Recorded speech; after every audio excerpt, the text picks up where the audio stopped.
ಇನ್ನು ಲಕ್ಷ್ಮೀ ಹೆಬ್ಬಾಳ್ಕರ್ ವಿರುದ್ಧ ಅಶ್ಲೀಲ ಪದ ಬಳಕೆ ವಿಚಾರಕ್ಕೆ ಸಂಬಂಧಪಟ್ಟಂತೆ ಇದೀಗ ಮತ್ತೊಂದು ಮಹತ್ವದ ತಿರುವು ಸಿಗ್ತಾ ಇದೆ. ಎಂಎಲ್ಸಿ ಸಿಟಿ ರವಿ ವಿರುದ್ಧ ಮಹಿಳಾ ಆಯೋಗಕ್ಕೆ ದೂರನ್ನ ಕೊಡಲು ತಯಾರಿ ನಡೆಸಲಾಗಿದೆ ಅಂತೆ. ಕಾಂಗ್ರೆಸ್ ಮುಖಂಡರಿಂದ ಮಹಿಳಾ ಆಯೋಗಕ್ಕೆ ದೂರನ್ನ ನೀಡುವ ಬಗ್ಗೆ ಕಾಂಗ್ರೆಸ್ ನಾಯಕರು ಚಿಂತನೆಯನ್ನ ನಡೆಸ್ತಾ ಇದ್ದಾರೆ ಅನ್ನುವಂತ ಮಹತ್ವದ ಮಾಹಿತಿ ಸಿಗ್ತಾ ಇದೆ. ಮತ್ತೊಂದು ತಿರುವು ಪಡೆದುಕೊಳ್ಳುವ ಎಲ್ಲ ಸಾಧ್ಯತೆ ಕಂಡು ಬರ್ತಾ ಇದೆ. ಸಿಟಿ ರವಿ ಅವರ ಪ್ರಕರಣ, ಲಕ್ಷ್ಮೀ ಹೆಬ್ಬಾಳ್ಕರ್ ಅವರಿಗೆ ಅಪಮಾನ ಮಾಡಿದ್ದಾರೆ, ಮಹಿಳೆಯರ ಗೌರವಕ್ಕೆ ಅಪಮಾನ ಮಾಡಿದ್ದಾರೆ ಅಂತೇಳಿ ಮಹಿಳಾ ಆಯೋಗಕ್ಕೆ ದೂರನ್ನ ನೀಡಬೇಕು ಅಂತೇಳಿ ಕಾಂಗ್ರೆಸ್ ನಾಯಕರಿಂದ ತಯಾರಿ ನಡೀತಾ ಇದೆ. ಕಾಂಗ್ರೆಸ್ ಮುಖಂಡರಿಂದ ಮಹಿಳಾ ಆಯೋಗಕ್ಕೆ ದೂರನ್ನ ನೀಡುವ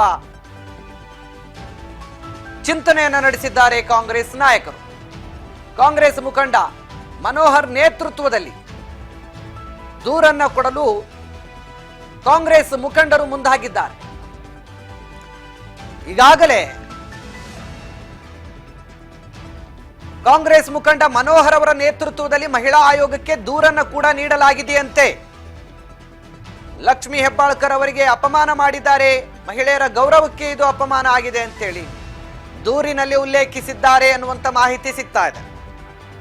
ಈ ಹಿನ್ನೆಲೆ ಕೂಡಲೇ ಮಹಿಳಾ ಆಯೋಗ ಸಿಟಿ ರವಿ ವಿರುದ್ಧ ಪ್ರಕರಣವನ್ನ ದಾಖಲಿಸಿಕೊಳ್ಳಬೇಕು ಅಂತ ಕೂಡ ತಿಳಿಸಿದ್ದಾರೆ ಅನ್ನುವ ಮಾಹಿತಿ ಸಿಗ್ತಾ ಇದೆ. ನೋಡ್ತಾ ಇದ್ದೀರಲ್ಲ, ಮಹಿಳಾ ಆಯೋಗಕ್ಕೆ ದೂರನ್ನು ಕೊಟ್ಟಿರುವಂತ ದೃಶ್ಯದು. ಸದ್ಯ ಕಾನೂನಿನಲ್ಲಿ ಏನಿದೆ, ಕಾನೂನಿನ ರೀತಿಯಾಗಿ ಇವರ ವಿರುದ್ಧ ಕ್ರಮ ಆಗಬೇಕು ಅಂತೇಳಿ ಮಹಿಳಾ ಆಯೋಗಕ್ಕೆ ದೂರನ್ನ ಮನೋಹರ್ ಅವರ ನೇತೃತ್ವದ ನಿಯೋಗ ದೂರನ್ನ ಸಲ್ಲಿಕೆ ಮಾಡಿದೆ. ಮಹಿಳಾ ಆಯೋಗದ ಅಧ್ಯಕ್ಷರನ್ನೇ ಭೇಟಿ ಮಾಡಿ ದೂರನ್ನು ಕೊಟ್ಟಿರುವಂತಹ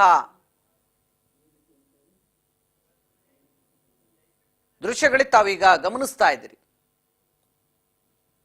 ಕಾನೂನು ಕ್ರಮ ಕೈಗೊಳ್ಳಬೇಕು, ಕೂಡಲೇ ಮಹಿಳಾ ಆಯೋಗ ದೂರನ್ನ ದಾಖಲಿಸಿಕೊಳ್ಬೇಕು, ಮಹಿಳೆಯರಿಗೆ ಮಾಡಿರುವಂತಹ ಅಪಮಾನ ಇದು. ಮಹಿಳಾ ಸಚಿವೆ ಲಕ್ಷ್ಮೀ ಹೆಬ್ಬಾಳ್ಕರ್ ವಿರುದ್ಧ ಅವಹೇಳನಕಾರಿ ಪದವನ್ನ ಬಳಕೆ ಮಾಡಿದ್ದಾರೆ ಸಿಟಿ ರವಿ. ಹೀಗಾಗಿ ಮಹಿಳಾ ಆಯೋಗ ಇದನ್ನ ತೀವ್ರತರನಾಗಿ ಕ್ರಮಕ್ಕೆ ತೆಗೆದುಕೊಳ್ಳಬೇಕು ಅಂತ ಹೇಳಿ ಕಾಂಗ್ರೆಸ್ ಮುಖಂಡರಿಂದ ದೂರು ಸಲ್ಲಿಕೆ ಆಗಿದೆ.